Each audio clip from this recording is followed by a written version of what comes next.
मुख्यमंत्री जी ने हमसे स्पष्ट रूप से कहा कि हमसे गलती हुई है। आज की जो परिस्थिति है वो राजनीति के एक तरह से संक्रमण काल है कि आरक्षण ही नहीं बचेगा तो फिर हमारी एम्पावरमेंट की बात कहाँ से होगी। इसमें 110 मूल जातियां जिसको हम लोग कहते हैं अति पिछड़ा का, और 3 जाति को छोड़ करके अभी 113 जाति हैं। नमस्कार, भारत लाइव देख रहे हैं आप। जाति आधारित जनगणना, इसकी रिपोर्ट और इसकी चर्चा खूब हो रही है। अब जहां एक तरफ जाति आधारित जनगणना की रिपोर्ट आई, इस रिपोर्ट के बाद से जो चर्चाएं अल्पसंख्यक समुदाय को लेकर के चल रही हैं, हालांकि एम वाइज समीकरण में नीतीश कुमार चाहते हैं कि एम का जो समीकरण है वो जदयू के साथ रहे, उसके लिए एक बड़ी बैठक होती है। लेकिन अब बारी आ जाती है ईबीसी समाज के लोगों की। ईबीसी समाज के लोग अब अपनी आवाज उठा रहे हैं। 36% जो चर्चाएं 36% बनाम अन्य जो जातियां हैं उनके हिसाब से जो आंकड़ा बताया जा रहा है उसके बारे में चल रहा है, तो इस पर अब आवाज कहीं ना कहीं एकजुट होते हुए नजर आ रहा है। कुछ देर पहले हमने चर्चा भी किया है, जो डिबेट है उस पर हमने बातचीत भी रखी है। तमाम अलग अलग दलों के जो नेता थे, ईबीसी समाज से आने वाले लोग, उनसे बातचीत की है। देखिए, इन तमाम विषयों पर जो ईबीसी की बात हो रही है, रामबली चंद्रवंशी जी हमारे साथ हैं, आरजेडी के एमएलसी हैं, और इनसे इसके पूर्व में भी हमने बातचीत किया है। अब चूंकि एकजुट होने की बातचीत आ रही है, तो अब चर्चा इस बात की चल रही है कि क्या अब ये अपने दल से बागी होंगे। चूंकि बीजेपी के कई लोगों से हमने बातचीत की जो ईबीसी समाज से आते हैं, तो कहते हैं कि पार्टी साइड में रहेगा, पहले हमारा समाज है, जिस समाज से हम आते हैं वहां के वोट बैंक को लाकर हम तब जाकर बिहार में सरकार बनवाते हैं। रामबली चंद्रवंशी जी हैं, इनसे भी हमारा वही प्रश्न रहेगा। अब आप लोग एकजुट हो रहे हैं सर, गोलबंदी चल रही है, तीसरे मोर्चे की बातचीत चल रही है, क्या वाकई में तीसरे मोर्चे पे आप लोग जाएंगे क्या? देखिए, तीसरे मोर्चे के आने के पहले जी मैं बिहार के परिप्रेक्ष्य में बता देना चाहता हूँ अति पिछड़ा का राजनीति। जी, ये सभी लोग जानते हैं कि अति पिछड़ों के अगर सबसे बड़े कोई रहनुमा थे या राजनीति में या नौकरियों में या उनकी स्थितियों को सुधार करने वाले, चिंता करने वाले व्यक्ति का नाम था जननायक कर्पूरी ठाकुर। जननायक कर्पूरी ठाकुर ने अति पिछड़े वर्गों के लिए उस समय आरक्षण की सुविधा प्रदान की जिस समय अति पिछड़े वर्ग के लोग अपने पैरों पर खड़ा होना भी नहीं जानते थे और न हक मांगना जानते थे। बिना मांगे हुए उनको हक दिया। उसी समय जो 78 में मुंगरी लाल कमीशन आयोग की रिपोर्ट के मुताबिक जो आरक्षण लागू हुआ, उस समय से अति पिछड़ा की एक अलग पहचान बनी बिहार में। और 73 के पहले तो पिछड़ा वर्ग था जी। उसके पहले भी हालांकि काका कालेलकर आयोग बनी थी 1953 में, लेकिन उसके रिपोर्ट पार्लियामेंट में ले डाउन नहीं हुआ, इसलिए वो ठंडे बस्ते में पड़ गया। फिर मंडल कमीशन बनी, तो मंडल कमीशन जो है वो बाइफर्केशन नहीं किया, सोपानीकरण नहीं किया, कैटेगराइजेशन नहीं हुआ। लेकिन मंडल कमीशन से पहले 1973 में मुंगरी लाल कमीशन में कैटेगराइजेशन हुआ और 6 वॉल्यूम में इसका विस्तार से अध्ययन किया गया। और जाति गणना के जो सवाल उठा रहे हैं कुछ लोग, उनको याद रखना चाहिए कि मुंगरी लाल कमीशन ने भी पिछड़े वर्गों के विस्तृत अध्ययन किया था, संख्या का भी, उनके पेशा का भी, उनके वृत्ति का भी, उनके और सारे पहलुओं का भी। उसी के आधार पर 2 वर्गों में बांटे गए थे और आबादी इसीलिए 1.5 और 1 का रेशियो था, जिसके कारण अब कर्पूरी ठाकुर असमय इस काल से गुजर गए। जी जी जी। अब कर्पूरी ठाकुर के गुजरने के बाद अति पिछड़ों का कोई रहबर नहीं था। लालू प्रसाद जी 90 में आए, तो लालू प्रसाद जी ने उसी समय मंडल कमीशन लागू हुआ दिल्ली में। मंडल कमीशन लागू होने के बाद लालू जी ने थोड़ी कोशिश की कि हम मंडल कमीशन के तर्ज पर बिहार के आरक्षण को भी अति पिछड़ा और पिछड़ा मिला दें। ये पिछड़ों का जो वर्गीकरण हो रहा है वो ठीक नहीं है, पिछड़ों की एकता के लिए बाधक है। उस समय नीतीश कुमार जी ने थोड़ी सुगबुगाहट दिखाई और आंदोलन खड़ा करके लालू जी के खिलाफ कि हम अति पिछड़े के साथ हैं और वर्गीकरण रहना चाहिए, मिलना नहीं चाहिए। उस समय थोड़ा सा ये समझिए कि आशा की किरण नीतीश जी के प्रति अति पिछड़ों में दिखाई दिया। उसके बाद दूसरी बार समता पार्टी बन गए वगैरह वगैरह। लेकिन जब 2005 में नीतीश कुमार जी आए तो उनको पहला बार अति पिछड़ों का सहयोग कब मिला, जब पंचायती राज में उन्होंने आरक्षण लागू कर दिया। तो पंचायती राज में आरक्षण लागू करने के बाद अचानक अति पिछड़ों के अंदर एक संदेश गया कि लगता है कि सबसे बड़े नेता कर्पूरी जी के बाद कोई अगर रहबर है, रहनुमा है, तो नीतीश कुमार जी हैं। ऐसा लगा, जबकि उसकी कहानी कुछ और थी। वो सुप्रीम कोर्ट में गए थे लालू यादव, और सुप्रीम कोर्ट में एसएलपी वापस लेकर के इन्होंने आरक्षण दिया, इसलिए नीतीश कुमार जी की ये पॉलिटिकल कदम था, अति पिछड़ों को राजनीतिक एम्पावरमेंट करने का एक बहुत बड़ा कदम था। लेकिन उसके बाद नीतीश कुमार जी इसी के बदौलत चाहते थे कि हमेशा हम फसल काटते रहे, और तब सबसे बड़ा इन्होंने गुनाह कर दिया 2015 में। इन्हीं की सरकार थी, और इनके सरकार में वैसे आप देखेंगे तो लालू प्रसाद जी की सरकार ने भी करीब करीब 19 जातियों को शामिल किया अति पिछड़ा में जी। और जब नीतीश कुमार जी आए तो लगभग 15 जातियों को शामिल किया अति पिछड़ा में। तो ये 19 और 15 से मतलब नहीं था, मतलब यहाँ पर आ गया कि 2015 में अपेक्षाकृत जो संपन्न जातियाँ थी, जैसे तेली, तमोली और डांगी, जिसके टेकल के हम आंदोलन आज कर रहे हैं, तो वह संपन्न जातियों को जो अति पिछड़ा वर्ग के अंदर डाल दिया, जिससे 8 वर्षों में बिहार के सारे लोग देख रहे हैं कि किस तरह से जो मूल अति पिछड़ा थे उनकी हकमारी हो रही है।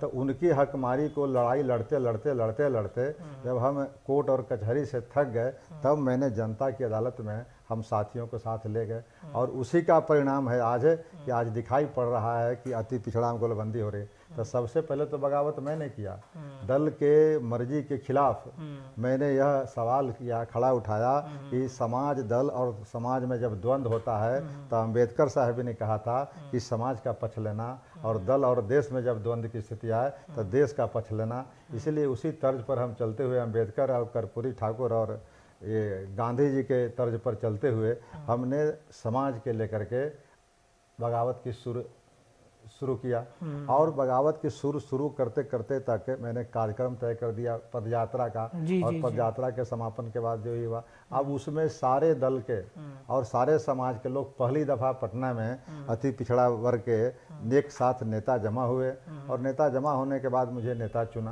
तो यह एक पहली जो है आशा की किरण दिखाई दे रही है। और पार्टी के लोग भी आपके साथ आ रहे हैं? हाँ, सब पार्टी के लोग इसमें थे, पार्टी लाइन पर नहीं था, हम लोग ने जमात की लाइन पर किया था, और जाति से जमात की ओर चलने का। अभी तक अति पिछड़ा वर्ग जो है वर्ग नहीं बना था, जातियां थी। तो जातियां जब तक रहेगी तब तक 1, 2, 3 से तो किसी को अधिक नहीं है आबादी, तो 1, 2%, 3% कुछ कर नहीं सकता है राजनीति में अकेले। इसीलिए एक समूह की जरूरत थी, और समूह को जोड़ने के लिए जाति से जमात की ओर चलने का नारा हम लोगों ने दिया। तो जाति से जमात की ओर चलने का पहला जो अगर प्रदर्शन दिखाई दिया तो वह जो है 7 अक्टूबर 2023 को मिलर स्कूल मैदान में। जी। तो सर, कुछ आप लोग का कुछ मोर्चा तैयार हो रहा होगा, कुछ चर्चाएं चल रही होंगी कि भाई अगर मान लीजिए कि पार्टी लाइन से हम बाहर जाते हैं, पार्टी में बाहर भी कर देता है अपने जात की आवाज़ उठाने के लिए, तो कुछ एक संघर्ष मोर्चा बनता है, कुछ एक रणनीति तैयार होती है। आप लोग सर क्या रणनीति तैयार कर रहे हैं? आज की जो परिस्थिति है जी, वो राजनीतिक एक तरह से संक्रमण काल है। अब नीतीश जी का भी फेज लगभग समाप्त होने जा रहा है, लालू जी का फेज राजनीतिक समाप्त हो चुका है, रामविलास जी स्वर्गवासी हो चुके हैं। तो यह मास लीडर कोई इस संवर्ग से नहीं है, एक हम उसको राजनीतिक संक्रमण काल कर रहे हैं। दूसरी बात ये है, इसमें डेवलपमेंट हुआ कि जाति आंकड़े जो आए हैं, उस जाति आंकड़े के आईने में सब जातियां और सब पार्टियां इसको देख रही है। तो वो सबसे बड़ा जो वर्ग उभर करके आई है, सोशल ग्रुप, वो है अति पिछड़ा। और उससे भी ज़्यादा इम्पोर्टेंट है कि अति पिछड़ा वर्ग की आबादी ज़्यादा है, और रिप्रेजेंटेशन जो है सबसे नीचे है, सबसे पीछे है।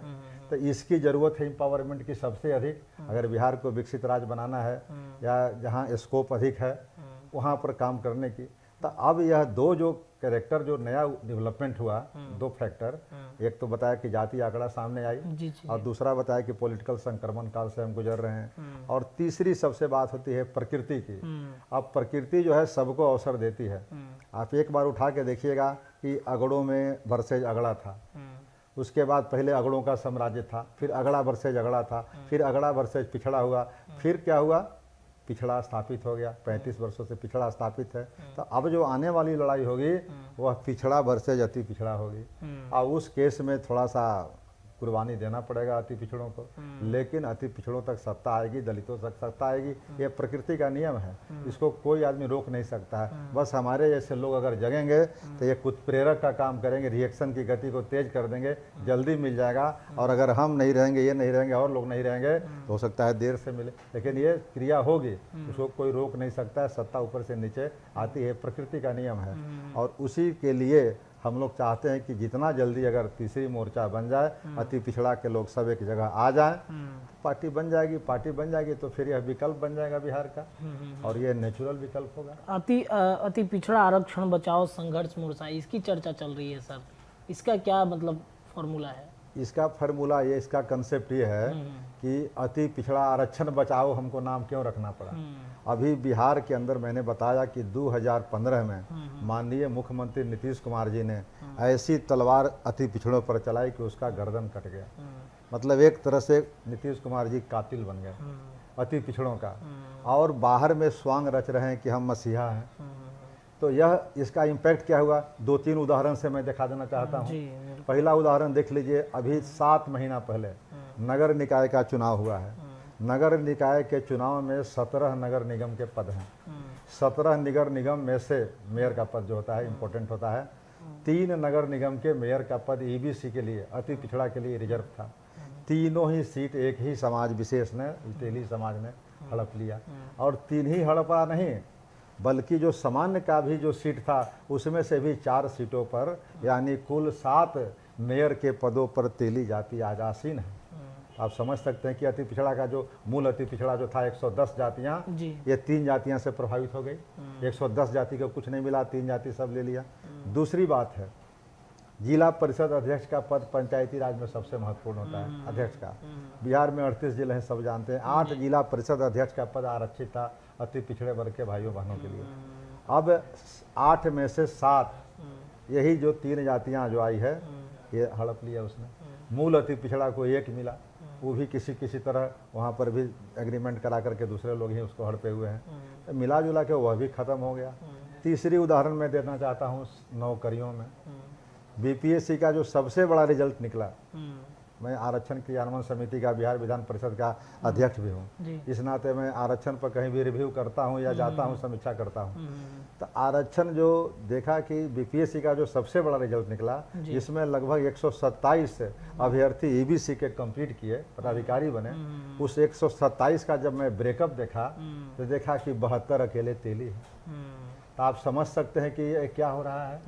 तो ऐसे संपन्न जातियों को कभी भी बिना कोई वैज्ञानिक आधार के, बिना कोई इथनोग्राफिक रिपोर्ट के, बिना कोई सर्वे कराए हुए माननीय मुख्यमंत्री जी ने इसमें शामिल कर दिया। और शामिल कर देने के बाद उनका जो अधिकार था, उनका जो कर्पूरी ठाकुर का जो सपना था, और उस सपने के जो अति पिछड़ा समाज था उसका गला घोट दिया गया, उसकी हकमारी हो गई। 70% से लेके 100% तक हकमारी इसकी हो रही है। और यह काम 1 साल, 2 साल, 3 साल नहीं, 8 साल लगातार होते गए। 8 सालों में नीतीश कुमार जी से मैंने 2 बार इस इशू पर बातें की। मुख्यमंत्री जी ने हमसे स्पष्ट रूप से कहा कि हमसे गलती हुई है। तो मैंने कहा कि जब गलती हुई है तो इसको करेक्शन कर लिया जाए। लेकिन करेक्शन करने का जब वक्त आया तो उसी पुरानी शराब को नई बोतल में आपने परस दिया। इसलिए आज तक करेक्शन नहीं हुआ। तब हमको ये हथियार उठाना पड़ा कि तेली, तमोली, दांगी को मूल अति पिछड़ा की श्रेणी से हटा करके हम दम लेंगे। इसके लिए जो भी आंदोलन करना पड़े, बड़ा से बड़ा आंदोलन करने के लिए हम तैयार हैं। लेकिन इसका मतलब ये नहीं कि तेली, दमोली और दांगी का मैं विरोधी हूँ। मैं तो कह रहा हूँ कि उसकी स्थिति को आकलन करते हुए जब वह जनरल में कम्पीट कर रहा है, जब यादव और कुर्मी को दबा रहा है, आज नगर निकाय में मात्र मेयर का पद को यादव ले सका, कुर्मी को वह भी नसीब नहीं हुआ। ये साथ लेकर के आगे है, नौकरियों में भी आगे है। क्योंकि तब आप उसको करने की जरूरत क्या थी भाई। अब तेली समाज के पास पैसा है, तब पैसा है तो अपने बच्चों को कॉन्वेंट स्कूल में पढ़ाता है, अपने बच्चों को एक जीएस के लिए अलग ट्यूटर रखता है, इंग्लिश के लिए अलग रखता है, फलाना विषय के लिए अलग रखता है। तो वह विषय पर इतना खर्च करता है उस बच्चों पर। आज जो दूसरे नाई समाज और कहार समाज और बेलदार समाज के बच्चे हैं, मलाह समाज के, उनका वो स्थिति नहीं है, तो कैसे उनके साथ कम्पीट करेंगे। तो यह सच्चाई को समझना चाहिए था माननीय मुख्यमंत्री जी को, लेकिन आज तक नहीं समझ पा रहे हैं। पता नहीं कब समझेंगे। इसलिए हम लोगों ने आंदोलन शुरू किया है और अति पिछड़ा आरक्षण बचाओ नाम दिया। कि आरक्षण ही नहीं बचेगा तो फिर हमारी एम्पावरमेंट की बात कहाँ से होगी। कौन कौन लोग इसमें, कौन कौन जातियों को आपने इसमें शामिल किया? आरक्षण बताओ जो अभियान आपका चल रहा है अति पिछड़ों की। इसमें 110 मूल जातियां जिसको हम लोग कहते हैं अति पिछड़ा का, और 3 जाति को छोड़ करके अभी 113 जाति हैं जी। विलोपित करने के बाद टोटल 127 जाति इसमें आए। मुंगरी लाल कमीशन के समय 93-94 जातियां जी। थी, लेकिन बाद में बताया जैसा कि मैंने कि लालू जी के कार्यकाल में बढ़े, उसके बाद नीतीश जी के कार्यकाल में बढ़े, उधर के कालखंड में मात्र एक चंद्रशेखर जी के समय में मोमिन बढ़ा था, बाकी उस तरह से नहीं बढ़ते थे। लेकिन बाद के कालखंड में इन लोगों के कालखंड में काफ़ी संख्या बढ़ गई, तो संख्या बढ़ गई तो आरक्षण का भी प्रतिशत नहीं बढ़ाया गया, और संख्या बढ़ गई तो संख्या बढ़ने से अगर आरक्षण का प्रतिशत भी बढ़ा देंगे तो उससे भी बात नहीं बनेगी। इसलिए बात नहीं बनेगी कि अगर किसी कमरे में बकरी या भेड़ रखे हुए हैं और उसमें एक अगर बाघ को या सिंह को या चीता को डाल दिया जाए तो क्या भेड़ बचेगा? तो भेड़ के साथ भेड़ ही के तरह के जानवर को रखना पड़ेगा, समकक्ष लोगों को रखना पड़ेगा। यही सबसे बड़ा अन्याय हुआ है। इसी अन्याय के खिलाफ हमने 110 जाति बनाम 3 जाति की लड़ाई हम लोगों ने छेड़ा है, जिसको तेली तमोली दांगी के रूप में लोग कहते हैं। 3 जाति की सिर्फ लड़ाई है। लेकिन सुशील मोदी जी ने कल बयान उल्टा पुल्टा चला दिया कि बैस के समाज के, अरे बैस में कितने समाज हैं? हम सिर्फ 3 जाति की बात करें, बैस में दर्जनों जातियां हैं। उस दर्जनों जातियां के विरुद्ध हम लोग नहीं हैं। हम लोग तो सिर्फ 3 तेली और तमोली और दांगी के विरुद्ध हैं, जो 2015 में अति पिछड़ा में घुस गया है। ये मामला है। चलिए, तो किस तरीके से आपने सुना रामबली चंद्रवंशी जी को, जो इन्होंने एक संघर्ष मोर्चा बनाया है। लड़ाई अब देखिए किस तरीके से धीरे धीरे खुलते हुए नजर आ रहा है। 113 जातियां बनाम 3 जातियां, 110 जातियां बनाम 3 जातियों की जो लड़ाई है वो अब धीरे धीरे कहीं ना कहीं आ रही है सामने। रामबली चंद्रवंशी जी, जिन्होंने अपने समाज के लोगों के लिए एक आवाज़ उठाई है, और एक बड़ा बैठक जो 8 अक्टूबर को किया गया, माफ़ कीजिएगा 7 अक्टूबर को मिलर हाई स्कूल में, और इनके समाज के तमाम जो लोग थे वो पहुंचे हुए थे, और इनको एक बल मिला है कि अपने जाति की आवाज़ को हम वहां तक पहुंचाएं जो जाति आधारित जनगणना की रिपोर्ट में जिस तरीके से बड़ा फेरबदल किया गया है। तो अब कहीं ना कहीं ये एक मोर्चा जो है वो तैयार हो रहा है। तमाम विषयों पर रामबली चंद्रवंशी जी से जुड़ेंगे जाति आधारित जनगणना में, अभी और चर्चाएं होंगी। फिलहाल भारत लाइव के इस वीडियो में इतना ही। बहुत बहुत धन्यवाद।